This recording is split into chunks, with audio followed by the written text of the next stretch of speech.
இன்றைக்கி நம்ம ரொம்பவே அருமையான டேஸ்ட்டில் பச்சை பட்டாணியை பயன்படுத்தி ஒரு சாஃப்டான பஞ்சு போன்ற பரோட்டா எப்படி செய்கிறதுன்னு பார்க்க போகிறோம். எப்போதுமே பரோட்டா நம்ம நார்மலாக மைதா மாவை பயன்படுத்தி செய்வோம். ஆனால் இந்த மாதிரி மைதா மாவோடு நீங்கள் பச்சை பட்டாணியை பயன்படுத்தி செஞ்சு பாருங்கள். இந்த பரோட்டா சாப்பிட்றதுக்கு அவ்வளோ ஒரு சாஃப்டாக அருமையான டேஸ்ட்டாக இருக்கும்.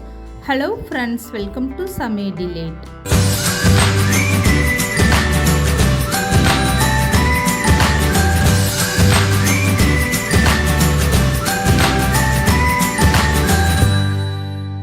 இப்போது இந்த பரோட்டா செய்கிறதுக்காக அரை கப் அளவுக்கு பச்சை பட்டாணி எடுத்துக்கோங்க. இதை ஒரு மிக்ஸி ஜாரில் சேர்த்துக்கோங்க.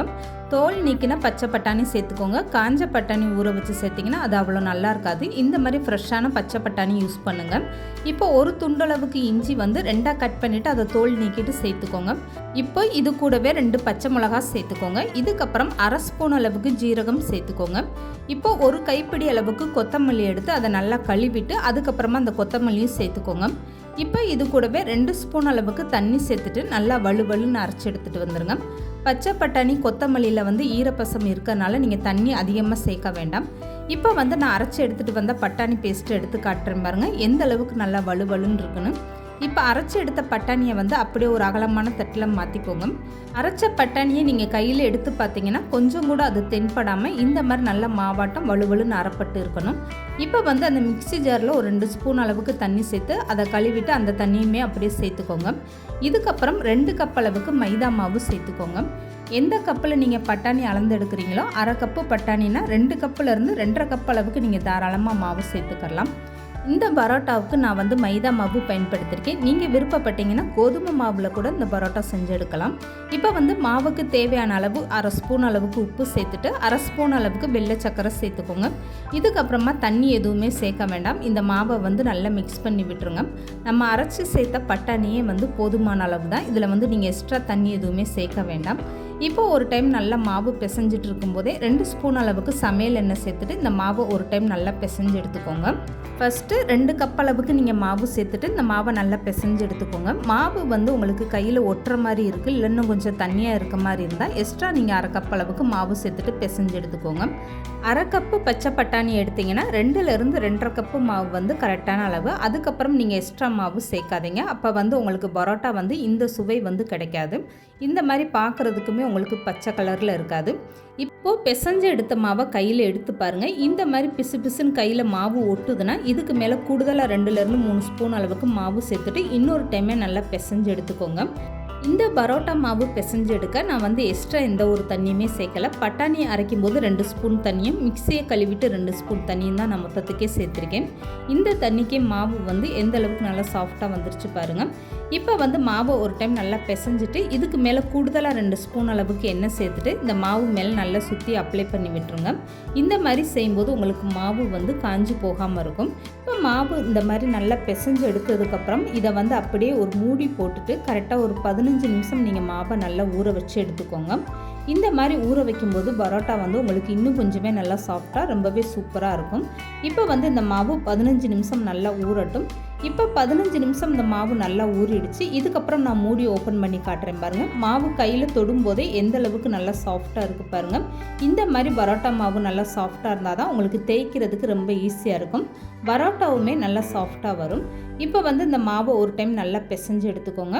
பிசைஞ்சு எடுத்த மாவை இந்த மாதிரி கையில் வச்சுட்டு சின்ன சின்ன உருண்டைகளாக நீங்கள் உருட்டி எடுத்துக்கோங்க. பரோட்டா மாவை இந்த மாதிரி கைக்கு இடையில வச்சுக்கோங்க. இப்படி கைக்கு இடையில வச்சுட்டு நீங்கள் மாவை அமுக்கும் போது உங்களுக்கு உருண்டையாக ஒரே சைஸில் எல்லா மாவுமே இருக்கும். இந்த மாதிரி மாவு எடுத்து வச்சுட்டு நீங்கள் பரோட்டா செய்யும்போது எல்லா பரோட்டாவும் பார்க்குறதுக்கு ஒரே சைஸில் ரொம்பவே சூப்பராக இருக்கும். இப்போ நான் எடுத்திருந்த 2 கப்பு மைதா மாவுக்கு 6 உருண்டை வந்திருக்கு. இப்போ இந்த மாவு எல்லாமே உள்ளங்கையில் வச்சுட்டு ஒரு டைம் நல்லா இந்த மாதிரி உருண்டையாக திரட்டி எடுத்துக்கோங்க. இந்த பரோட்டா மாவை கையில் தொடும்போதே எந்த அளவுக்கு நல்லா சாஃப்டாக ரொம்பவே சூப்பராக வந்திருக்கு பாருங்கள். இப்போ இந்த பரோட்டா மாவை எப்படி தேய்ச்சி எடுக்கிறதுன்னு பார்க்கலாம். இதுக்காக ஒரு சின்ன கப்பில் 2 ஸ்பூன் அளவுக்கு கார்ன்ஃப்ளவர் மாவு சேர்த்துக்கோங்க. 4 ஸ்பூன் அளவுக்கு சமையல் எண்ணெய் சேர்த்துட்டு இதை நல்லா மிக்ஸ் பண்ணி எடுத்து வச்சுக்கோங்க. மாவில் கெட்டிகள் எதுவுமே இல்லாத அளவுக்கு எண்ணெயோடு சேர்த்து இந்த கார்ன்ஃப்ளவர் மாவு நல்லா மிக்ஸ் ஆகி வரணும். ஒரு ஸ்பூன் வச்சு இந்த மாதிரி நல்லா மிக்ஸ் பண்ணி எடுத்து வச்சுக்கோங்க. இப்போ நான் மாவு எடுத்து காட்டுறேன் பாருங்கள், எந்த அளவுக்கு நல்லா தண்ணியாட்டம் இருக்குன்னு. இந்த மாதிரி நீங்கள் ஒரு பேஸ்ட்டாக நீங்கள் கலந்து எடுத்து வச்சுக்கோங்க. இப்போ வந்து இந்த பரோட்டாவை எப்படி தேய்ச்சி எடுக்கிறதுன்னு பார்க்கலாம். இதுக்காக ஒரு சப்பாத்தி கட்டையில் லேசாக 2 சொட்டளவுக்கு எண்ணெய் சேர்த்துக்கோங்க. இதுக்கப்புறமா உருண்டையை திரட்டி வச்சுருக்க மாவுலேருந்து ஒரு உருண்டை எடுத்து வச்சுட்டு இப்போ இந்த மாவு மேலேயுமே 2 சொட்டளவுக்கு எண்ணெய் விட்டுக்கோங்க. எண்ணெய் தேய்ச்சிட்டு நீங்கள் அதுக்கப்புறமா பரோட்டா தேய்க்கும் போது உங்களுக்கு மாவு ஒட்டாமல் வரும்.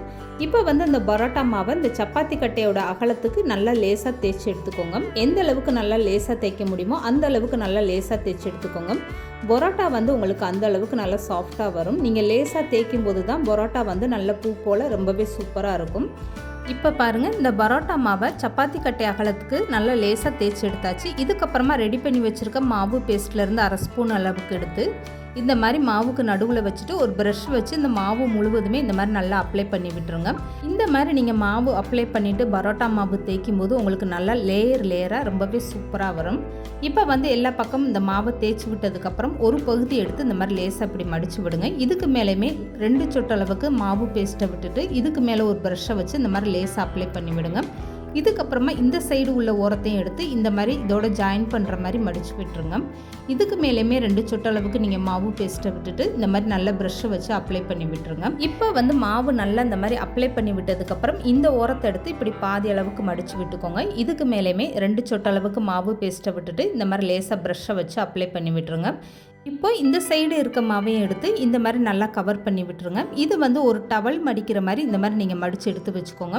இந்த மாதிரி எல்லா மாவையுமே நீங்கள் மடித்து எடுத்து வச்சுக்கோங்க. ஒவ்வொரு டைம் நீங்கள் மாவு மடிக்கும் போதும் நம்ம ரெடி பண்ணி வச்சுருக்க இந்த மாவு பேஸ்ட்டை அப்ளை பண்ணிக்கோங்க. அப்போ தான் பரோட்டா வந்து உங்களுக்கு லேயராக வரும். இப்போ பாருங்கள், நான் வந்து எடுத்து வச்சுருந்த மாவு எல்லாமே இந்த மாதிரி நல்லா மடித்து எடுத்து வச்சுட்டேன். இதுக்கப்புறமா அந்த பரோட்டாவை எப்படி தேய்ச்சி சுட்டு எடுக்கிறதுன்னு பார்க்கலாம். இதுக்காக அதே சப்பாத்தி கட்டையில் 2 சொட்டளவுக்கு எண்ணெய் விட்டுக்கோங்க. இப்போ வந்து தேய்ச்சி எடுத்துருக்க மாவை நடுவில் வச்சுட்டு இப்போ வந்து இந்த மாவை நல்லா தேய்ச்சிக்கோங்க. இப்போ நான் தேய்ச்சிட்டு எடுத்து காட்டுறேன் எந்த அளவுக்கு கணத்தில் இருக்குன்னு. ரொம்பவும் நீங்கள் லேசாக தேய்க்கக்கூடாது. அப்போ பரோட்டா வந்து சாப்பிடும்போது உங்களுக்கு லேயராக வராது. சாப்பிடும்போது உங்களுக்கு பரோட்டா டேஸ்ட்டு கிடைக்காது. தோசை சாப்பிட்ட மாதிரி தான் ஒரு ஃபீல் ஆகும். அதனால் மாவை இந்த மாதிரி ஒரு கணத்தில் நீங்கள் தேய்ச்சி எடுத்துக்கோங்க. இப்போ வந்து நான் பரோட்டா மாவை தேய்ச்சி எடுத்துகிட்டு காட்டுறேன் பாருங்கள். இந்த மாதிரி கனமாக இருந்தால் தான் சாப்பிடும்போது உங்களுக்கு பரோட்டா சாப்பிட்டா ஒரு ஃபீல் கிடைக்கும். இப்போ பாருங்கள், இந்த மாதிரி தேய்ச்சி எடுத்ததுக்கப்புறமா இதை சுட்டு எடுக்கிறதுக்காக ஒரு தோசைக்கல்லை அடுப்பில் வச்சுக்கோங்க. இப்போ வந்து தேய்ச்சி எடுத்த பரோட்டா மாவை அப்படி சேர்த்துக்கோங்க. இதுக்கு மேலே 1/2 ஸ்பூன் அளவுக்கு சமையல் எண்ணெய் சேர்த்துக்கோங்க. இப்போ வந்து ஸ்டவ்வை மீடியமாக வச்சுக்கோங்க. இதுக்கப்புறமா இந்த பரோட்டாவை 2 பக்கம் நல்லா திருப்பி போட்டு செவந்து வர வரைக்குமே சுட்டு எடுத்துக்கோங்க.